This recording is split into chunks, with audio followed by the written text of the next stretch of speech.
isaan dhabnes seenaan bara bara seenaa qabu waan ta'eef hin irraanfataman. Isaan seenaa guddaa qofa hin taane laabireerii guddaa dhabu. Laabireerii illee nu ijaaru isaan garuu ijaaruu hin danda'amu. Uumama waan taateef uumama dhooguun hin danda'amu isaan deemanii jiru.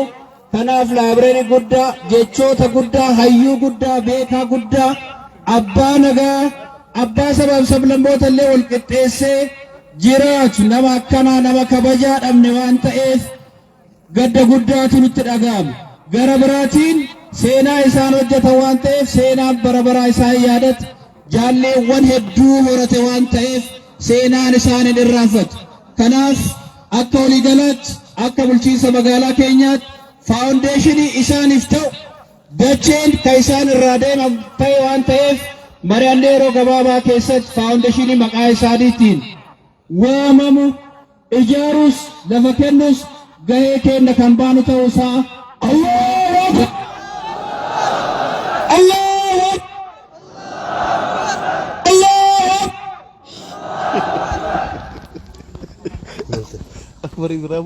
kanaaf rabbi isaanii haa araaramu firoottan isaatiif maatii isaanii hundaaf rabbi haa araaramu isaanis nama jeennataa rabbi haa godhu galatooma.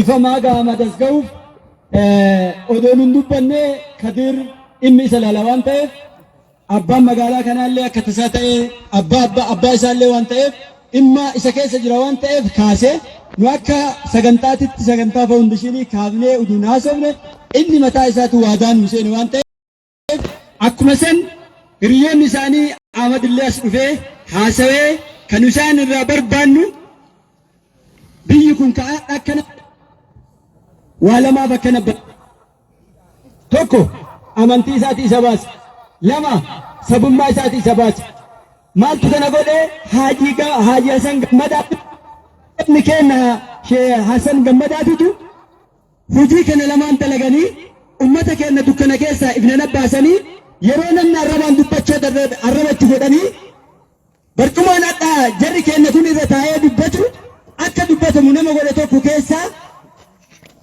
addalimeetti isaan waan ta'eef iddoon isaaniif hin malle lafti isaaniif hin malle jaarmamni isaaniif barbaannee isaaniif irratti ijaaramu lafti isaanitti qabsaan iddoon isaanitti qabsaan tana waan taateef nu utuu isaan hin gaafanne waadaa isaanii seenuudhaan galatoonfataa irra deebi'anii waadaa akka isatti nu seenan isaan irraa barbaanna obbo Ahmad Haasawu.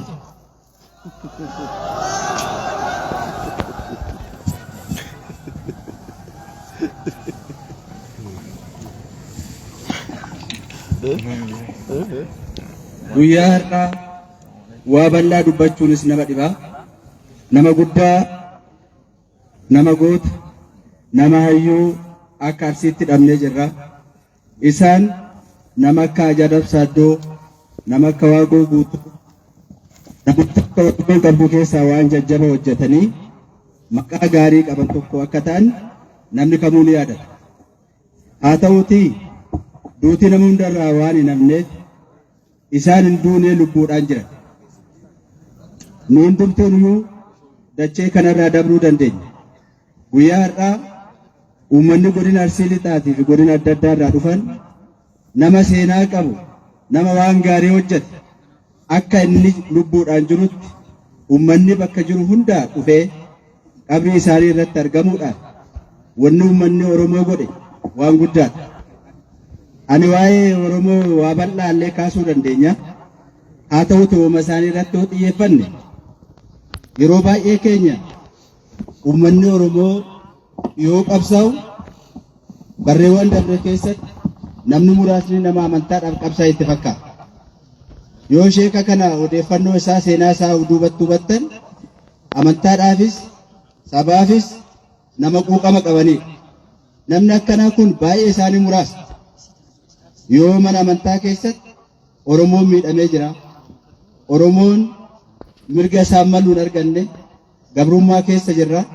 Qabsoofnee waan nu mallu arganna jedhanii yoo isaan akkasitti umrii isaanii qabsaa turan dubbachaa turan waan keessa namatti dhaloota ammaa kanatti maaltu uumamuu danda'a waan jedhu keessoo namaatitti namatti dhagama.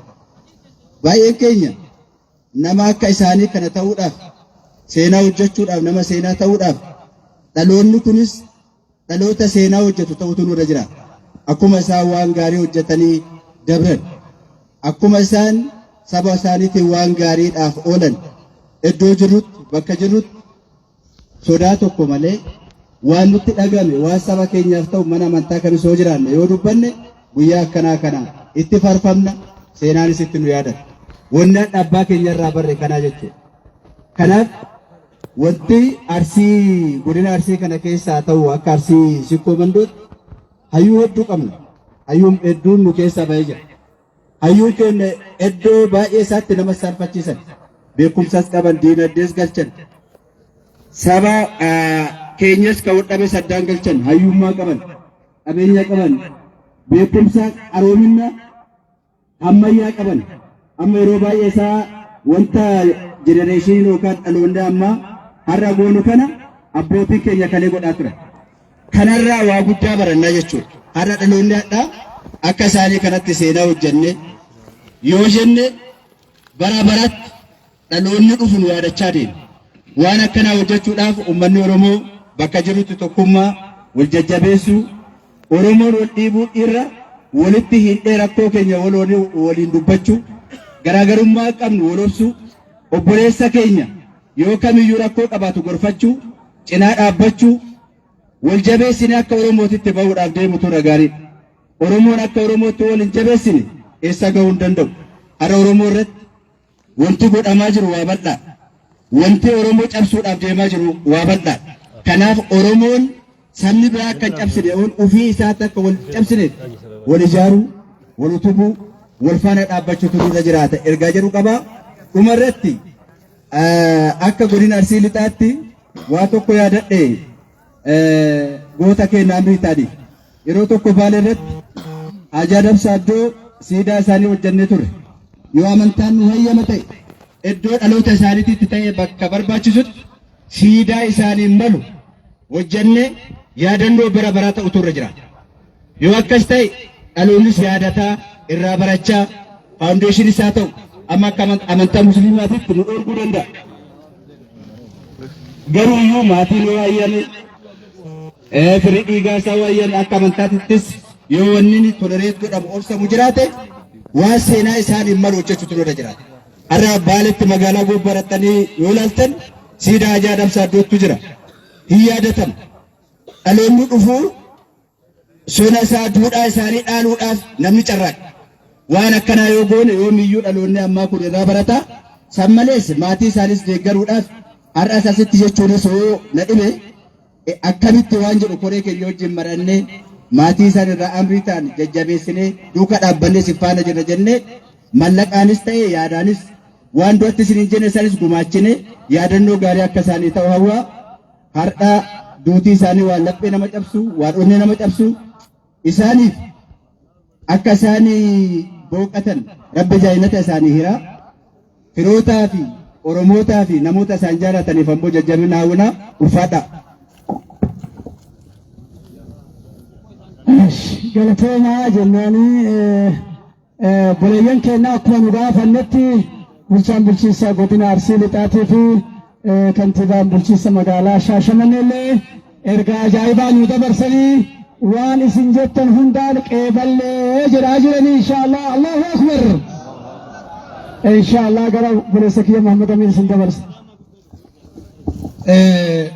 Wanni anamma dubbadhu waan biraa osoo hin ta'in waan bulchaan bulchiinsa godina Arsii Lixaatii fi kantiibaan bulchiinsa magaalaa Shaashamannee dubbatan irratti waa tokko jechuu barbaada.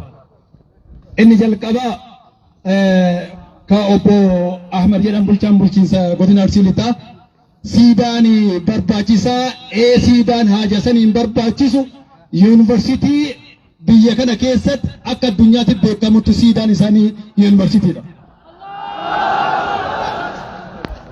Akka saba kanaatitti akka Sikkoo Mandootitti yoonu siidaan laallu jiraate shari'aan kenna waan nu dhorkuufi waan kana waan tunnu himanii dawaa qabannee jirru amma wanni kun siidaan hin ta'amuun ta'uu gaafannee fatwaa wanni deemu hin jiru. Siidaan Haaja san Gammadaa godina Arsii Lixaa keessatti jalqaba magaalaa gudditti Shaashamannee keessatti yuunivarsiitiin guddaan dhaabbatee arguudha takbiira. Allahu Akbar. Wanni yuunivarsiitiin ittiin dhaabatu mallaqa. Mallaqa immoo mootummaan siidaayyuu dhaabuu barbaadani mallaqa akka mootummaatiin murteessaa waan murteessitan san miidiyaadhaan ibsa nu godhaa galii nu taasisa. Allahu Akbar. Nuti immoo akka ummataatitti mootummaa waan bulchurraa waan harkaa qaburraa lafa isaanii malu kan yuunivarsiitiif ta'u ni kenninaa waadaa eega jedhan ka bulchiinsa magaalaa Shaashamannee akkuma jiru ta'ee ka godina Arsii Lixaa akkuma jiru ta'ee mootummaa naannootii fi mootummaa federaalaa ilaallee gaafattanii ibsa isaanii akka ummataaf nuu kennitan ni barbaanna. Haajasan Gammadaa goota Arsii Lixaa qofaa miti ka Sikkooman qofaati miti ka godina Arsii Lixaatii miti ka Oromoo qofaa miti ka guutuu biyyaa waan ta'eef akka guutuu biyyaatitti muummicha ministeeraa irraa jalqabee barbaanna malee magaalaa Finfinnee keessatti bulchiinsa magaalaa Finfinnee irraa barbaanna malee ganda keessa galchinee Shaashamannee qofarraa akka hin barbaanne mootummaadhaaf nuun ga'a. Allahu Akbar. Erga kana jedhe irraa bu'a warri mootummaa lafan kenna jedhe ni ijaarama jedhe ummanni immoo mallaqa waan kana barbaachisu yoo Rabbi jedhe har'uma guutee biraa deema.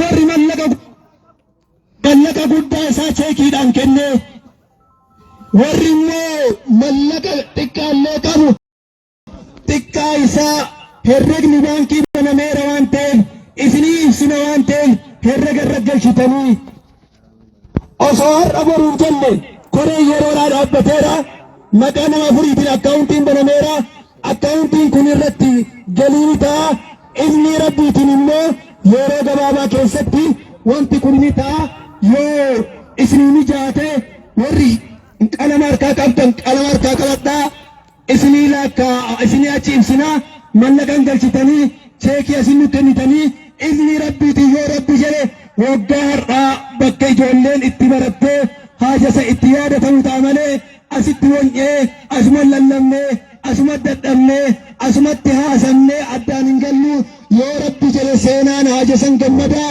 yoo nuu warri asiru dubbatu duunellee warri dura dubbate du'ellee warri taakuu yoo du'ellee inshaallah itti fufaa yuunivarsiitiin guddaan maqaa Haajasan Gammadaatiin ni ijaarama. Kanaafuu warra mallaqa warra qalama baafattaniif baankii gamtaa Oromiyaa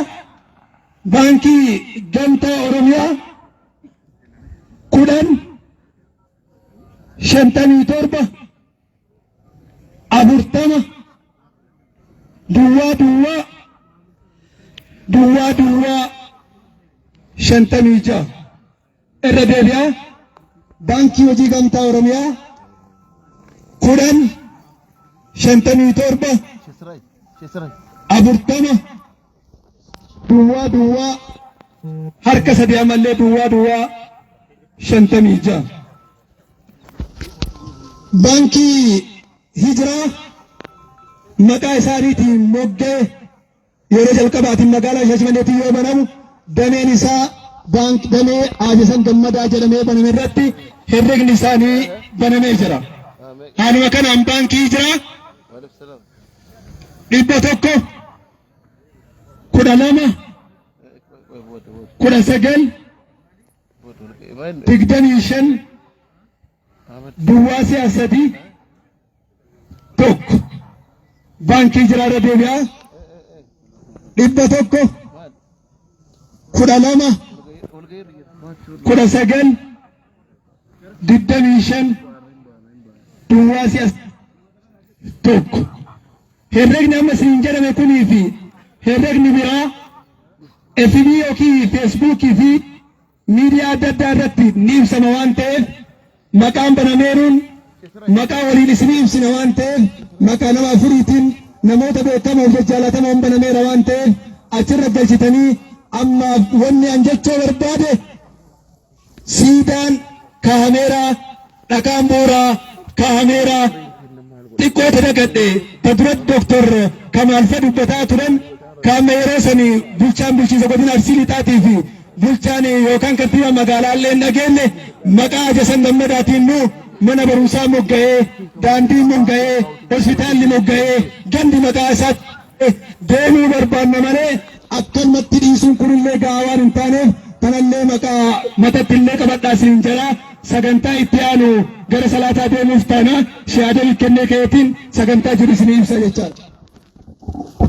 Inshallah sa'aatiin salaataa illee ga'e inshallah in salaanaa amma ulamaa malama dubbisnee inshallah salaanaa eegasii ammoo sagantaa itti aanutti deemnaa gama Adaamaatiin Dr.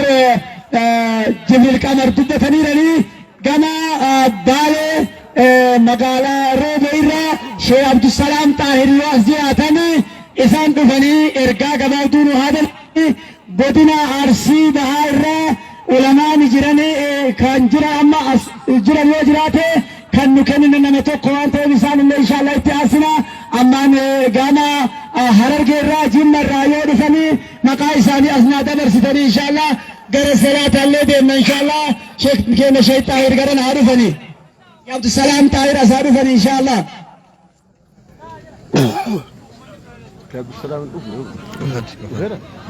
inshallah kaadimman keenya bakka tokkon dhaabatina akka gaarii jirra inshallah ሰላትን ደርሷል እንሰግዳለን እንግዲህ እዚህ የተባለውን እየሰማችሁ ስለሆነ ኢንሻአላህ ሁላችሁም ዛሬ እንግዲህ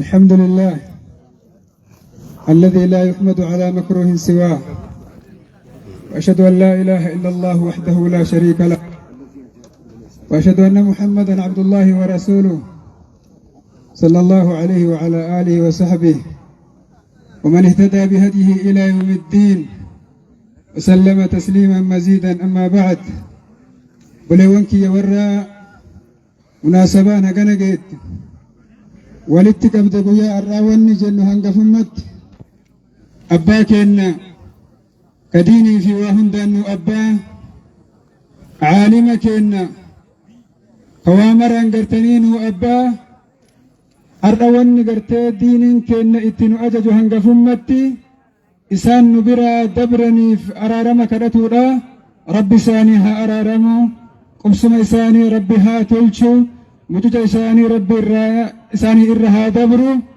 دافي ربي اتها لافسو ديبي ربي إسانها قابسسو جنة اتئان وران أمو أمة إسلاما كبيا كسنسا أمة غرتي سبع كينا كغرتي بيا كسنسا بل سبب سبل الموت مصيبان تنتقبدي شيني كينا شيكنا متكرر دؤنيمتي سبا تكرر دؤنيمتي غند تكرر دؤنيمتي بير دؤني غارجي جمله نمدو انجنوني هندكينا في صبري جميل ربي هاكنو سلامي اسمت وانت في لم تقل يا كسج قاسمو كان قال اذانا دينا روان في اسيسچينا كانت تنسونغا حواسكن وني وليدامنو نمن ادت ترامن انجر وليدامنا شيكتن جالچون كمريفن ودامن سن كشالين فاجئن سن وداني سن جالتون كايو إسان جل قبنتن قلمانجيو كرا هندان كرا دينينس كرا دين الجاتينس حواسمانس أكاتا إسان اتكالي أباتيني ريف سينان إسان دبتو سنت قراب الإنان ركو هندرت قرتي أموتنوه فرماتان دابتو دان أفان تكتيني والأمتو دان بواجهي دفن هندك يستي والقتو ودونتانا ركو بفتهندا ولي قلن على قلن كما جأنسان شيني كايوسنين دابنانين ربي سان غرغاري دين اللي نسرني دين الجل نسرني سينان بريدان أكنا كن الراهف ummata keenya gammachuu fi mirqaana wanni dalagan galma namaan geessu wanni dalagan galma namaa ga'uun hubannaa fi marii fi wal qabatanii walii qabamanii wal dhaga'anii wal dhageeffatanii bu'aa cahii hedduu dabranii kana seenaa gartee achi aantu ta duubarraa as qaraanii miti seenaan sheeka keenya kaarraatu geettuudha isaani rabbi haa araaramu nu biraa dabranii isaan dhabne rahmanni rabbii hafee jira rabbi gartee fakkaataa isaanii bakka nu haa buusu gugurdaa akka isaaniitiin gartee ammoo rabbi bakka nu haa buusu jenna jannata keessa rabbi isaan nu haa qubsiisu obsaa sabbaraa wal obsisiisaa jenna wassalaamu alaikum warahmatullahi wabarakaatu namni bakkuma jirtanii gattaa rabbi sodaa